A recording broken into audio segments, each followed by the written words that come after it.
স্বপ্ন স্বপ্ন স্বপ্ন তো আরেকটা স্বপ্ন সত্যি হলো। দিনটা ছিল 5ই মে, সোমবার। রাত তখন 10টা 15 থেকে 20 বাজে। তো আমি কিন্তু একদমই তৈরি ছিলাম না ফোনটা কিনতে আসার জন্য। আমার মাথায় দেখো এক গাদা তেল দেওয়া, শরীরটা একদম ভালো ছিল না, যে কারণে মুখে কোনো হাসিও নেই আর মুডটাও অফ।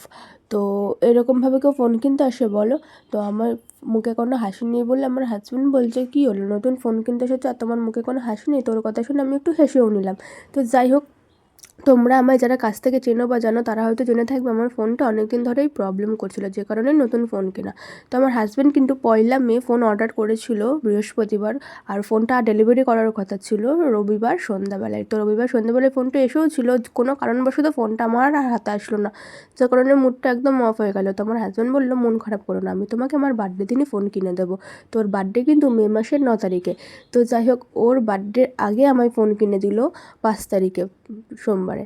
তো যাই হোক, আমি কিন্তু একদমই আশা করেছিলাম না। আমি জানি যে হয়তো দেবে বলেছে যখন 9 তারিখেই দেবে। তো এরকম হাজব্যান্ড থাকলে আর কি চাই বলো? আর একটা কথা, আমি কিন্তু এই ফোনটা কিনতে আসিনি, আমি কিন্তু Vivo Y300 সেটটা কিনতে এসেছিলাম, আর দোকানে এসে Vivo V40E সেটটা কিনলাম। তো ফোনটা কেমন হলো অবশ্যই কমেন্ট করে জানিও।